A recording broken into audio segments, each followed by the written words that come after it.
하나님의 은혜가 여러분 모두에게 가득하시기를 주님의 이름으로 축원합니다. 지난 한 주 긴 추석 연휴를 보냈는데요. 전통적으로 한가위 명절에만 나누는 덕담이 있습니다. 더도 말고 덜도 말고 한가위만 같아라. 한가위가 오곡백과를 거두는 계절이라 1년 중 먹을 것이 가장 풍족해서 이런 인사를 나누곤 하는데요. 이처럼 한가위에는 이른바 넉넉한 삶에 대해 기원합니다. 마음까지 넉넉하며 여유 있고 풍성한 삶이 되기를 기원하는 것입니다. 그런데 이러한 인사와 덕담이 자리 잡았다는 것은 거꾸로 생각해 볼 때 한편으로 좀 슬픈 일이 되기도 하는 것 같습니다. 이 말은 한편으로 우리의 현실이 넉넉하거나 여유 있지 않다는 것을 반증하기 때문입니다. 더도 말고 덜도 말고 한가위만 같아라 라는 말의 뉘앙스를 한번 음미해 보시기 바랍니다. 더도 말고 덜도 말고 라는 이 말은 아주 간절한 표현입니다. 바꿔 말해 한가위처럼 지내기를 간절히 바란다는 것은 그만큼 우리들의 삶이 절박하고 불안하다는 뜻이 아닐까요? 아니, 설령 먹을 것이 풍성해도 우리가 바라는 넉넉함과 여유, 안식과는 거리가 멀다는 것을 우리의 삶을 조금만 들여다보면 알 수 있습니다. 먹을 것의 많고 적음에 상관없이 넉넉함과 풍성함, 쉼과 안식을 누리지 못하는 것이 우리의 현실입니다. 1년 365일이 한가위처럼 오곡백과가 풍성하고 인간의 문명은 점점 더 발전하고 있다고 하지만 한가위 인사가 사라질 것 같지는 않습니다. 오히려 영혼은 메마르고 자기 파괴와 폭력, 불안과 허무가 끊이지 않습니다. 침묵이라는 유명한 기독교 소설을 쓴 엔도 슈사쿠라는 일본의 소설가가 있습니다. 일본 나가사키에 가면 이 사람의 문학 작품을 기리는 문학관이 있는데 그 앞에 정말 멋진 바다가 보이는 자리에 이 사람이 쓴 한 구절을 새겨놓은 비석이 하나 있습니다. 인간은 이렇게 슬픈데 바다는 푸르기만 합니다. 엔도가 한 이 말은 그가 쓴 소설 침묵에서 신앙을 이유로 극심한 박해를 받았던 일들을 반영하는 말이긴 하지만 저는 이 말이 그저 소설 내용에만 국한되지 않는 아주 보편적인 말처럼 들렸습니다. 일본에 갔을 때 정말 아름다운 이 바다 앞에 이 묘하고도 뜬금없어 보이는 말이 있는 것을 봤을 때 정신이 번쩍 나면서 마음이 아렸었습니다. 여러분, 아무리 아름답고 멋진 바다가 있어도 궁극적으로 슬픔의 현실에서 벗어나지 못하는 우리의 모습이 보이시나요? 제 말은 인생에 대해 우울하고 슬프게 보자는 것이 아니라 우리가 사는 현실이 근본적으로 우리의 노력과 수고, 자기 잘남과 성취로 구원받을 수 없다는 것을 잊어서는 안 된다는 것입니다. 우리에게 먹을 것이 넉넉해지고 보기만 해도 근사한 구경거리가 넘쳐나고 모든 병을 고친다 해도 그걸 구원이라 말할 수는 없다는 뜻입니다. 아니, 그런 모든 것이 다 이루어져도 여전히 슬픈 우리의 처지, 참된 자유와 해방, 안식에서 거리가 먼 우리의 모습을 직면해야 합니다.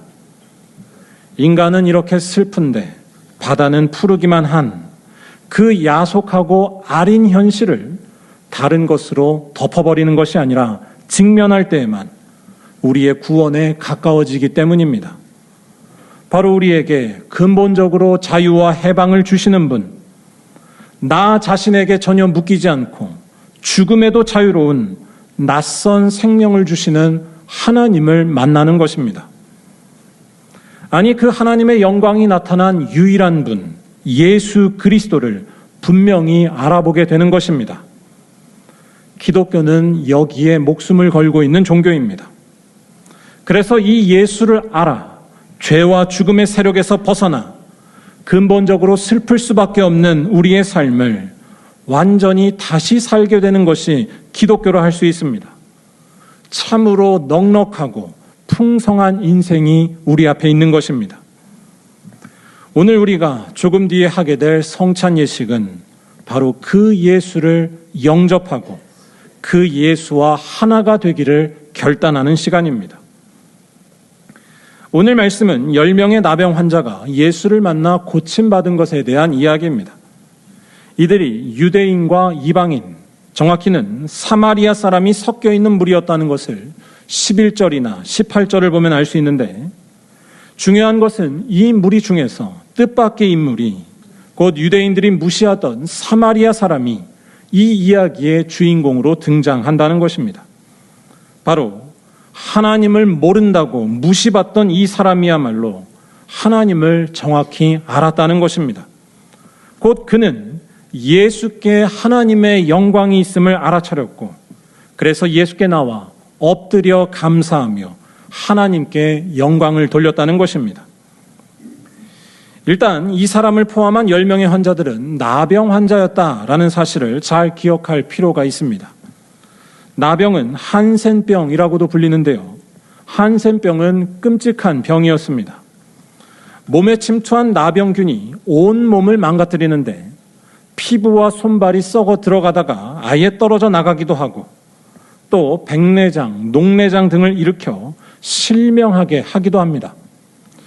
좀 더 설명을 드리면, 눈에 나균이 침범하면 안구가 돌출되거나 눈이 감기지 않게 되는 경우도 생기고, 피부가 나균 때문에 썩었을 때 거기에 2차 세균 감염이 일어나 아주 고약한 냄새를 풍기게 되기도 한다고 합니다.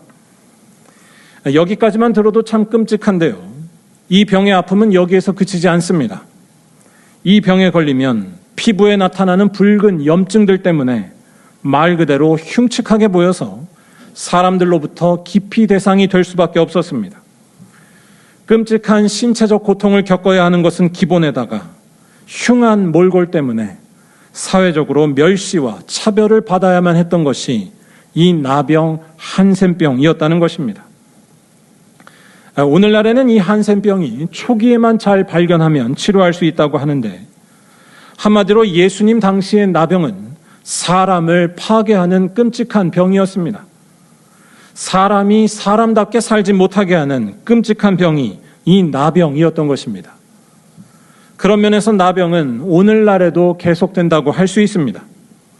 여전히 인류를 괴롭히며 삶을 파괴하는 수많은 질병들이 오늘날 나병에 해당되기 때문입니다. 그런데 이러한 일은 질병을 통해서만 일어나지 않습니다. 지울 수 없는 상처와 아픔을 남기는 가정폭력과 혐오와 차별, 모든 것을 무차별적으로 파괴하는 전쟁, 이유 없이 어둠 속에서 빠져나오지 못하게 하는 우울증, 하루하루 남 눈치 보며 걱정하며 살게 하는 가난, 이런 것들도 다 삶을 파괴하는 나병들입니다.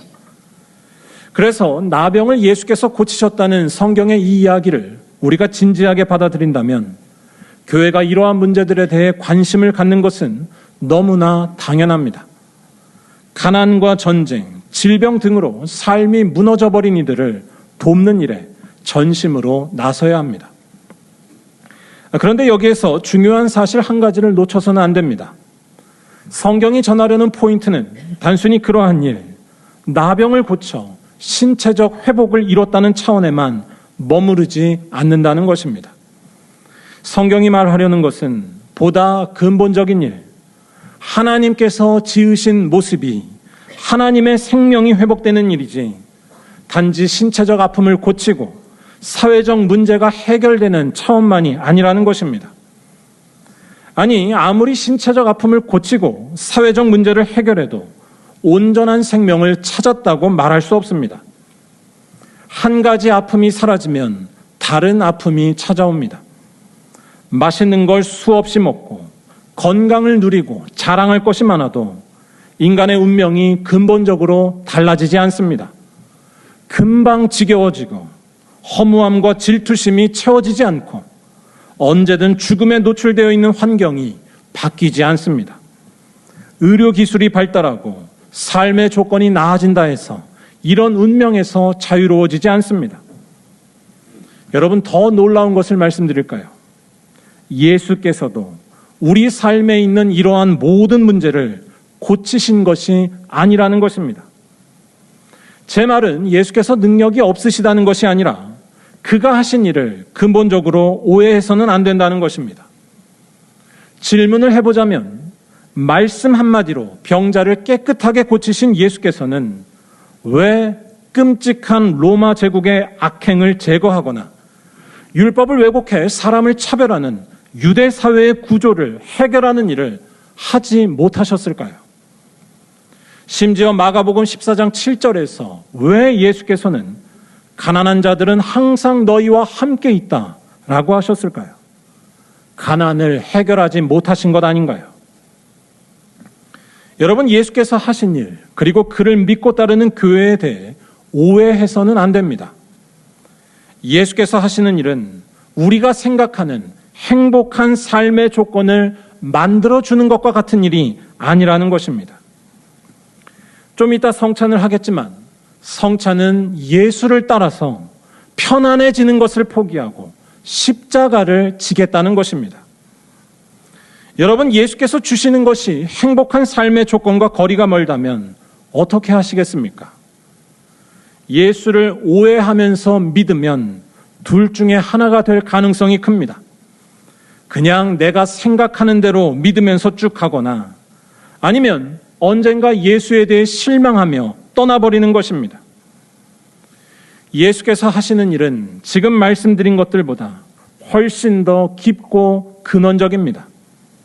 뭐라고 할까요? 이사야와 바울이 했던 표현을 가지고 말해본다면 이상하게도 이전 것은 하나도 기억나지 않으며 완전히 다시 태어나는 것이라고 할까요? 바로 우리들에게 참 자유와 평화를 주시며 절대로 사라지지 않는 낯선 안전과 안식, 생명을 주신다는 것입니다.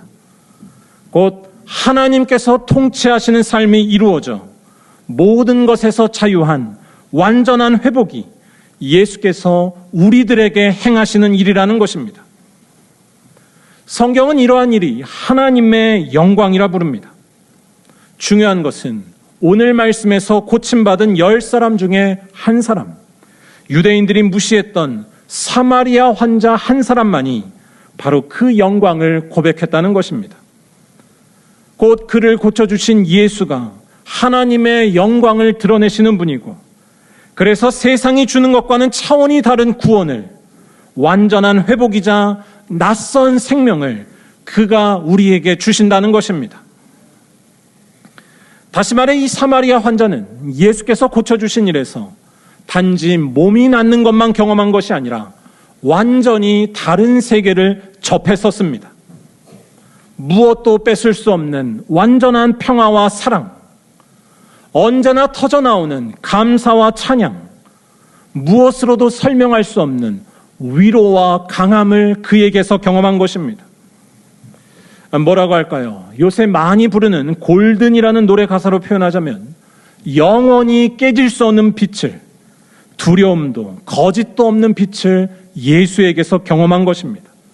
하나님의 영광을 본 것입니다. 15절과 16절에서 이 사람이 자기가 나은 것을 보고 난 뒤에 했던 행동을 잘 보시기 바랍니다. 그는 큰 소리로 하나님께 영광을 돌리며 돌아와 예수의 발 아래에 엎드려 감사합니다. 18절에서도 예수께서 이 사람의 행동을 두고 그가 하나님께 영광을 돌리러 돌아왔다라고 표현하는데, 이러한 말씀들은 다 한 가지를 가리킵니다. 예수께 영광을 돌리는 것이 하나님께 영광을 돌리는 것이며, 하나님의 영광이 예수에게서 나타났다는 것입니다.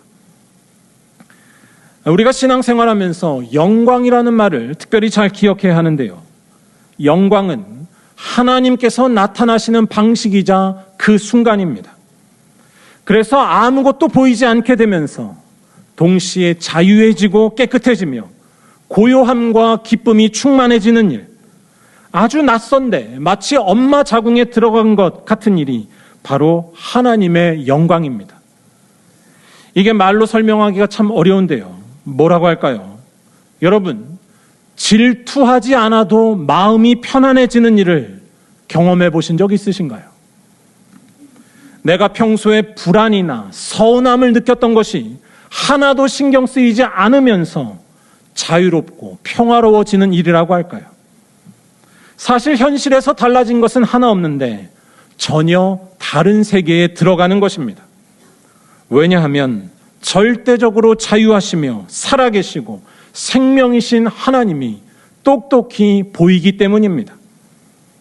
모세가 이러한 하나님을 경험했기에 무시무시한 바로 앞에서도 출애굽을 선포할 수 있었고, 예레미야가 이러한 하나님의 영광을 경험했기에 두려움 없이 선지자의 사명을 감당할 수 있었습니다. 오늘 말씀 16절에서 이 사마리아 사람이 예수의 발 앞에 엎드렸다라고 고백한 것은 똑같은 사태를 경험한 것을 가리킵니다. 엎드려, 곧 이제는 예수께만 순종하는 삶이 됐다라고 하는 것, 예수만 보이는 어떤 일을, 예수만 보이면서 다른 것은 전혀 들어오지 않는 절대적인 상태가 됐다는 뜻입니다. 저는 이 지점에서 우리 그리스도인들의 나눔과 헌신이 이와 같은 신앙의 엑기스를 지향하지 않는 채 이루어진다면 문제가 생길 수밖에 없다고 봅니다. 여러분, 사람을 너무 순진하게 보지 마시기 바랍니다. 하나님의 영광을 목격하지 않는다면, 곧 예수를 만나지 않는다면 아무리 훌륭하고 고상한 일도 다 병들어 버리고 썩어 없어질 것이 되고 맙니다. 다 자기를 위한 것이 되고 맙니다. 여전히 불안과 교만, 질투에서 벗어나지 못합니다.